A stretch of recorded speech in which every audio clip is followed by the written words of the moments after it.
I just did my 1 minute of silence. 1 minute of silence for the assassination of the founder and CEO of Binance, CZ. You're probably wondering, that's not the real news. It is. The news is that a corporate assassination has taken place. CZ has been taken down by force with the pen, mightier than the sword, so that he cannot operate Binance. And it was all done because of revenge. So stay with me and you'll understand what I'm talking about. Last night, news broke out. Well, yesterday daytime actually, news broke out, but that was the US timetable, that CZ has pleaded guilty for fraud, this, that, whatever, market manipulation, insider trading, XYZ, whatever, right? So many different things, right? And he flew in from Dubai, because Dubai doesn't have an extradition law, so that they can't extradite him anyway, even if they wanted to. They could have run the entire court operations without him being present and said whatever. But he came in anyway. He came in. He said, "Oh, look, whatever the case is, I just want to make sure I get it dealt with properly, and close this part of chapter of my life." Now, obviously, a lot of the things that are being said by CZ, by the people in charge or whatever is going on, direct communication are not happening. So we're not really sure of what the real story is, but sometimes you can just tell from the tone of certain things, right? When CZ says, "I want to close this part of my chapter," you're going to wonder, what chapter is he talking about? You opened an exchange, the biggest exchange on the planet. You've been barred in so many different ways, right? One after the other, problems were created for you, attempts for your business to be completely shut down, or if not, at least come off the #1 spot and be #2 or whatever, and all of them have failed, right? What have you done? You have invested in multiple hundreds of companies, right? And crypto projects and whatnot, including FTX. You have given hundreds of millions of dollars to projects, and not all of them are great. Some of them done fantastic, others didn't, but it's got nothing to do with you. So what chapter are you talking about? You were not so rich. I mean, you were wealthy enough, right? Wealth doesn't necessarily mean somebody who's got millions in the bank. You could be wealthy as long as you have a secure income, right? You're wealthy enough, right? You can go and you can spend, you can buy whatever you want. Not whatever, obviously within a certain limit, but you're fine. But now you're a billionaire. So what chapter are you talking about? Closing what chapter? So I can only see, there has to be something else that he's talking about, which is not directly giving us the information for, right? There is something there. There's a chapter he wants to close, and he knows that the only way that chapter will close is if he moves away, according to CZ, right? His chapter, he wants to close this chapter. So then the US courts, they said that they want to call him back in next year, and they want to sentence him next year, whatever. So he's gone. And he made a deal for $4.3 billion. It's probably the largest in history, if I'm correct. I don't think I've heard of that kind of number before, all right? But that's probably because, he can afford it. That's not an issue. So anyway, he's going to close a chapter in his life, and he's going to move on. In the meantime, he's going to consult other projects and whatnot, and he's going to work. Also, him coming off the position of CEO, a lot of people are worried. What does it do? Does it impact anything for Binance? No, it doesn't, right? Does it impact anything for him?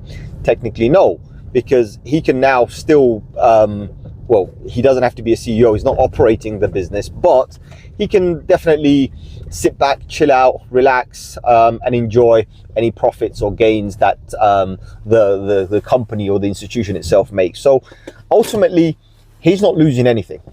He's not losing anything, right?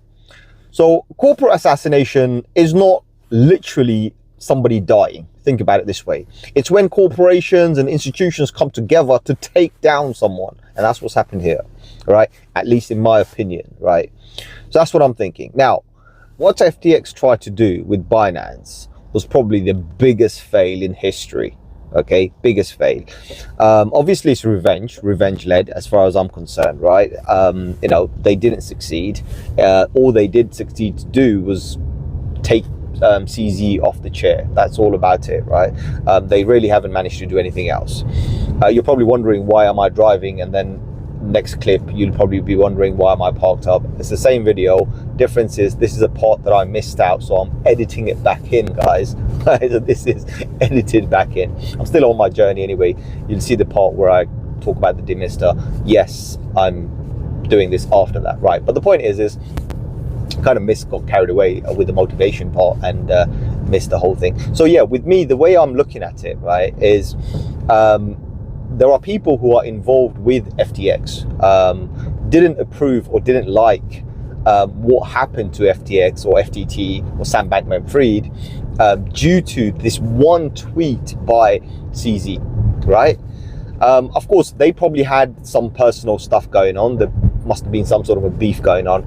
We don't really know all of the inside things, but it doesn't matter. None of it matters. The thing that matters was that like a few weeks back, we talked about how FTT was pumping, and it shouldn't be pumping, right? And it pumped. So now it makes more sense. It was pumping so they can dump Ethereum, because they were selling it into Binance, BNB token, right? And they were trying to crash BNB. Come on, guys, have some brains, right?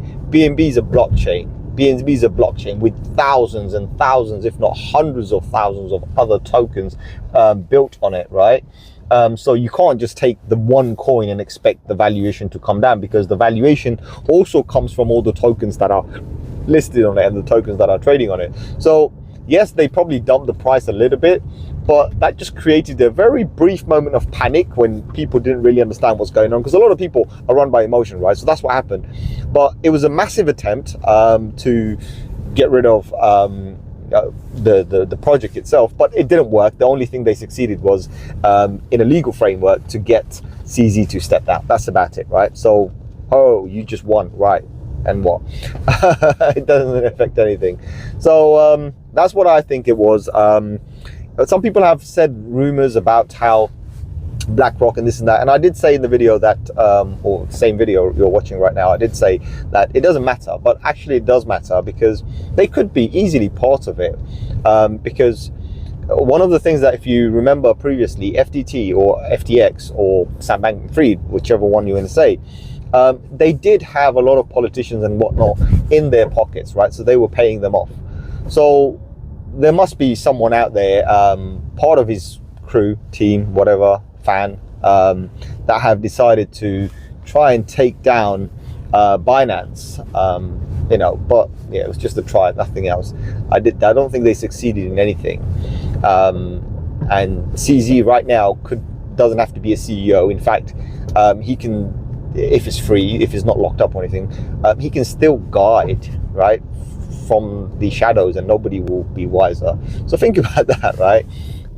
Now, one of the reasons I don't look at chart and I can still be emotionally sane and not lose my cool when the market goes bloody for a day, right, is because whenever I do look at a chart, I'm not looking at it for what's going to happen in the next few hours, what's going to happen in the next few days. No, I'm looking beyond that. I'm talking sometimes weeks ahead, sometimes, you know, months ahead, right? There's been occasions where I've even talked about years ahead.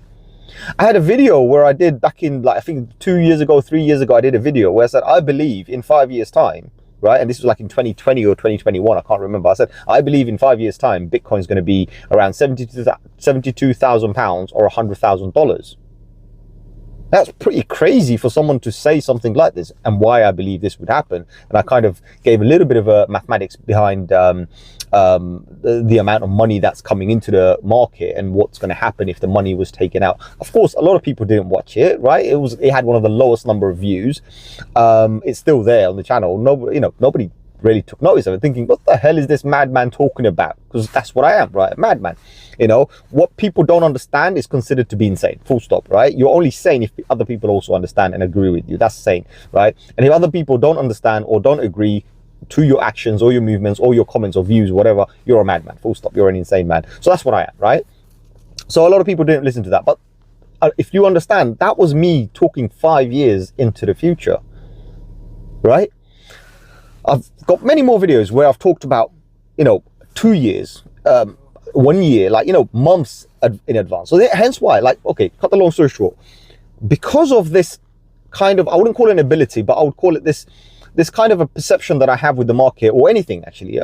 I look forward to certain things, and I don't predict, I project certain things. So my projection is all about energy, all about law of attraction. I'm not going to go into that, but the point is if I feel something positive is going to happen, I like to put a time frame and say, well, around that time, right?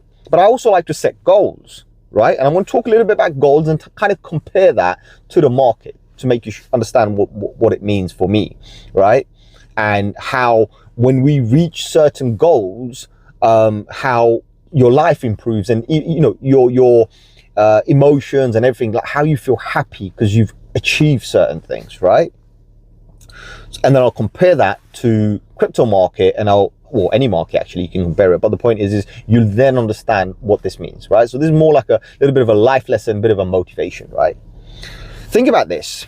When we're young, when we're kids, right, we usually rely on our parents or our guardians, whatever you want to call it, right? Depending on what your situation is. You might not have parents, or you might have guardians, or you might be raised by parents like myself, right? I've been raised by parents. So whatever I needed or wanted, I had to rely on my parents to provide for me. Up to a certain age, they provided for me because I didn't really know, I wasn't wise enough to say, I want this, I want that, right? But when I became a little bit more of a rascal, right, I started demanding. I said, I want this, I want that, I want this, I want that. So kind of a little spoiled brat, right? But the point is I demanded certain things, and they had to give it to me, right? If they didn't give it to me, then I would find a way to get it, full stop, right? So whatever the case is, we expected certain things from our parents. So in the beginning, we didn't expect anything. They just gave it to us, right? And we then obviously started to expect. Now, we're slightly older, we're earning, we've got some pocket money, we're saving a little bit more. Now the expectations are gone. Now what I'm doing is I'm like, oh, I desire this. Well, I can save up for this if I'm saving. If I'm working, then I'm like, oh, I'm earning, so I can save up for this. And now I'm setting goals. Oh, I want a PS3, I want a PS4, I want a PS5, right? I want an Xbox, right? Doesn't matter if I've got the console or one type of console, I want all of it, right? So I'm setting goals up because I want these things. As I grow older, I want this car, I want to do this, I want to drive this car, I want to go and hire this car, I want to go on this holiday, and these are all my goals. Now, each time I achieve these goals, I feel happy, right? I feel happy. I've set myself a goal, which is my resistance, right? And I've smashed through that resistance because I've achieved it, and I've created a support. I've done it. I've been there. I've done that. That's what so that's how I look at it, right? So that's my achievement. My achievement was my goal, but at the same time, it was my resistance, which I had to smash through in order to create this as my support. I've done it now. I don't have to worry about it, right? So I know where you probably think you're probably getting the idea of where this is going, right? So you've got this market, right? Now we're going to go to crypto a little bit, right? So you've got this market, this crypto market. In the beginning, we have no idea what the hell it is. Majority of the people are like, what the hell is crypto? We've heard about crypto. We've heard about Bitcoin. We've heard about Shiba Inu. We've heard about this and we've heard about that, right? By the way, none of this is financial advice, right? Just entertainment. But the point is, you've heard about these things. You don't know what it is. What does it do? Nobody has an idea, right? Majority of the people have no idea what it does. And the people who do have a clue what it does, they stick to that. People who have a clue what BTC does, they stick to BTC. People who think they know what Shiba Inu does, or whatever they've been told Shiba Inu does, they want to buy Shiba Inu. Or maybe Pepe. We don't know, right? It could be anything, right? Point is people go ahead and they buy these things based on whatever they hear. But we all start off with not knowing, right? And the market itself is sitting there. Like, the market is like our parents or our guardians. It's sitting there. It's just giving, right? So what it's doing is it starts off with nothing, zero, penny, dollars, whatever, right? And it's non-stop giving those profits, those margins, those numbers, those candles on a chart. It's constantly dropping, boom, boom, boom, boom, dropping, right? So, and that's because we didn't even expect it. We're just getting that because that's what parents do, right? Think about it, right? So then we're kind of intrigued. Now we're becoming a bit of a rascal. We enter, or we're given some or whatever. Now we want more. We want this to do this. We're thinking about expectations, and we see good things, and of course we're getting what we want because the market is giving it to us. So then we decide to go in, and now we've got some money, savings, whatever you want to call it, employment, your earnings, whatever, and we decide to buy. And we set ourselves goals. I'm going to put $500 in. I'm going to put £500 in, whatever it is. If it goes to $700, I'm going to sell. If it goes to $750, I'm going to sell. That's my target. I want to make $750 out of this. Right? So we're doing this. So you are getting there, right? So each time we set a goal, that's our new resistance, right? Our resistance is our goal. And once we achieve that, we call it a support, right? And we keep on doing this. We keep on doing this, right? But the thing is as we grow older, we become wiser. We know things just don't happen straight up. It's not simple as, oh, I want an Xbox and just go and buy an Xbox. No, you got to pay bills, mate. You got other living expenses, right? So you got to think about all of those. Your life comes before your desires, right? Let's put it this way. So the same thing in the markets, right? Every time we go through a support zone, right, our new targets are our new resistance, but it doesn't mean it's always going to come just like that. No, because sometimes you need a bit of patience. As you're wiser, as you grow older, you need to wait a little bit longer. But while you do all of this, you also observe, right? You see certain things like life. As I said, life is there. So you need to live your life. Now, living our life in crypto, I'm going to be very specific only about crypto. Forget the rest, right? Even though this applies to all of them, right? But just crypto, whoa, we have ups and downs.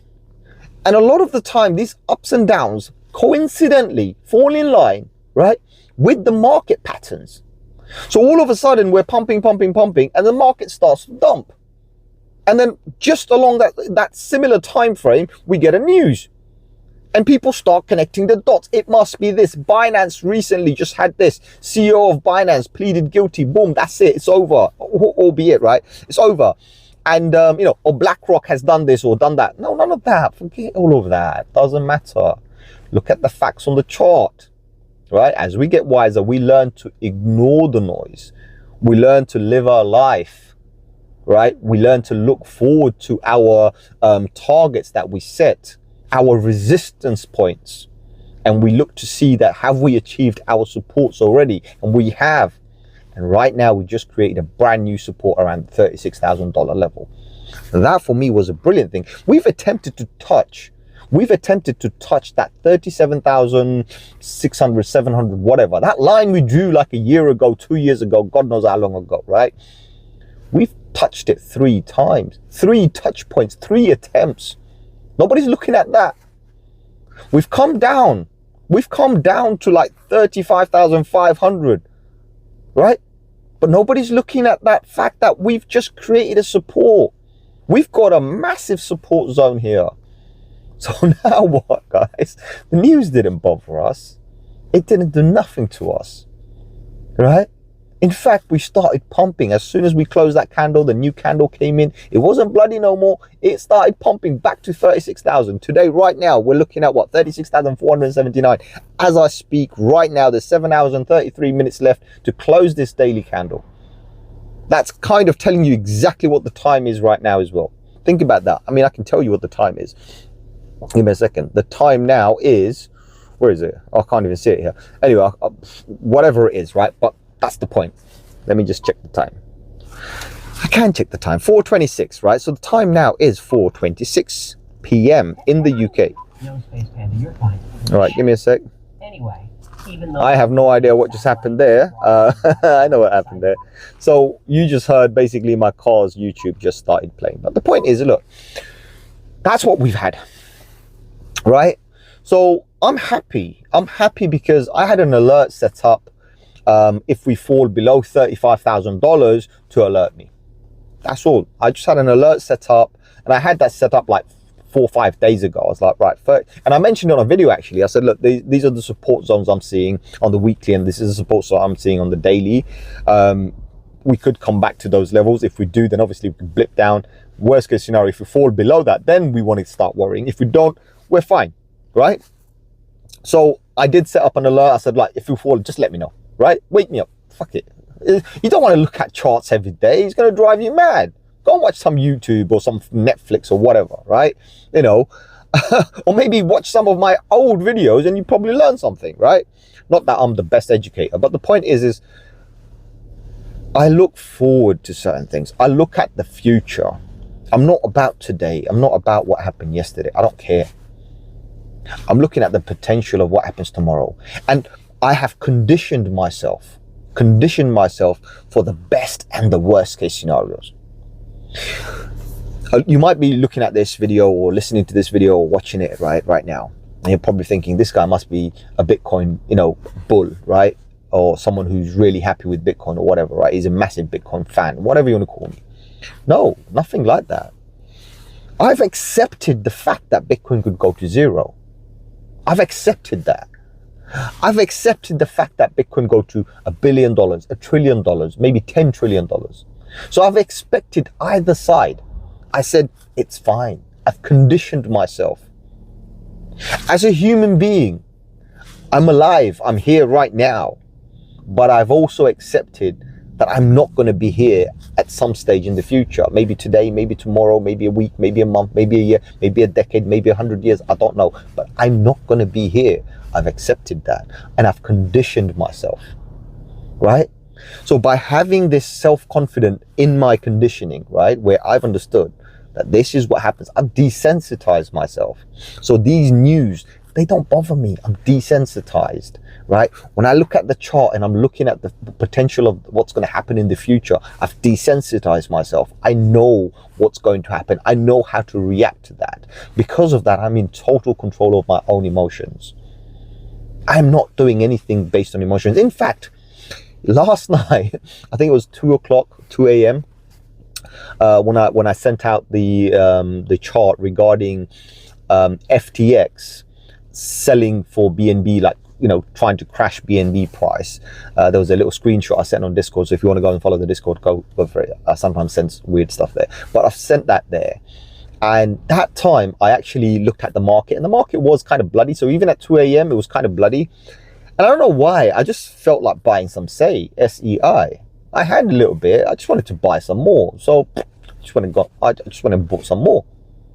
Simple. I just bought some. I don't care if it's bloody. I just want some. This is bloody. This is red. This is buy zone. This is when you buy. You don't buy on a green. You buy on a red. If it's down 10, 15, I think it was 13%. 13%, that's a discount. Because 13% up, I've just made 13%.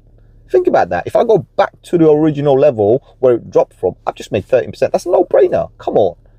That's a no-brainer. Okay, worst case scenario, it goes down even more. What's it going to go? 50%? No problem. Right? If it's going to go 100%, no problem. I'll buy more.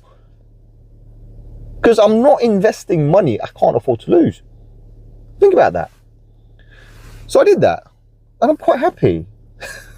I'm quite happy because market's pumping. So yes, I've got a smile on my face. Market's doing exactly what it needs to do. Also, if you look at the larger time frame, larger time frame of exactly what's happening on the market. If you look at weekly candles on cryptocurrency, on Bitcoin specifically, and I follow Bitcoin a lot because it's the highest dominance, 50-something% dominance, guys. Come on, it's a no-brainer. You follow BTC dominance, you know exactly what the market's doing. BTC is positive, everybody's positive, right? Everyone makes money. So I was looking at BTC and looking at the weekly, and I noticed that we had 6 green candles. 6 weekly green candles. I mean, for God's sake, come on, you guys, whoever believe in God or not, right? But the point is, 6 green candles, expect 1 or 2 reds. It's okay. Condition yourself to expect 1 or 2 reds, right? It's not all about green. You can't have that many greens. 6, 7, 8, 9, 10 greens. That's a bloody good run. You shouldn't even have that. You should settle down and create a support. So remember, you set your goals, right? You set goals, whatever your goals are. You want to own a private jet, no problem, right? Until you get to there, everything is a resistance. Think about that. So you know, stay happy, guys. Stay happy. Ignore the news. Don't worry about it. Obviously, none of this is financial advice. This is just a madman talking on to his phone on his own, parked up, God knows where. Car's all steamed up because it's freaking cold outside and it's nice and warm inside. Weird, right? But I'm going to put my demister on. I'm going to start continuing on my journey. Other than that, you guys smash that like if you did like this video. If you did watch it to the end, tell me in the comments what you thought about this video. Yeah, I'll see you on another one very soon. Adios, my amigos.